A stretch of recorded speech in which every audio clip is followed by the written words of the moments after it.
mga senior citizens na benepisyaryo sa DSWD Social Pension.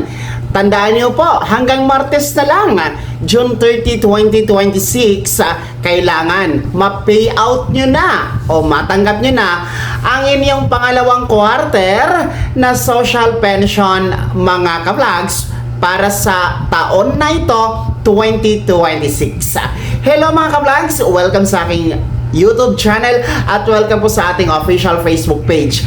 Well, para po sa mga benepisyaryo sa social pension program na pinamamahalaan ng DSWD. Paalala po ito sa inyo na ngayong taon, 2026, no, nasa second quarter na tayo ng inyong payout para sa social pension. So, ang second quarter ay covered niya po yung buwan ng April, May, at ngayon June. Kasi every 3 months po ang payout schedule sa inyong social pension, no? Quarterly ang payout nito. And kung titingnan niyo po sa inyong kalendaryo, ngayon po araw ng Sabado, June 27 na tayo. At magtatapos na nga, huling araw na, ngayong Martes, June 30. Kaya ibig sabihin, dapat matanggap nyo na, ma-payout nyo na ang second quarter social pension. Magkano ba ito? So since 1,000 monthly ang social pension, tapos yung ating payout is every 3 months o quarterly mga ka-vlogs, so ito po ay nagkakahalaga ng 3,000 pesos. So 3,000 piso po yan.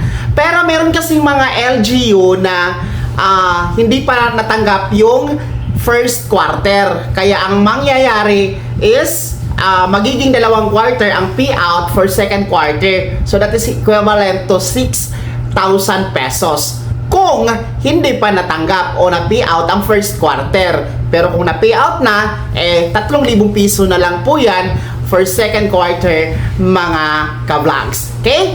So dapat tandaan nyo din po na ang social pension payout, no, buo na matanggap dapat. Yan ay walang kaltas dapat. Yan po ay hindi dapat nagkakaroon ng solicitation, no? Buo talaga, kahit piso, bawal po yang kaltasan. Kapag meron kayong mga nalalaman o nakita o kayo mismo ay nakaranas na kinaltasan, no? Halimbawa ng barangay, ng OSCA, ng LGU, yung inyong amount na tinatanggap sa social pension, maaari nyo po yung i-report sa DSWD Regional Office. Nang sa ganon ay mabigyang action po yan kasi bawal na bawal po yan, mga ka-vlogs. Okay? So para po sa mga nais mapasama sa social pension, ang kailangan lang talaga indigent kayo, no? Alinman sa babanggitin ko na kriteria.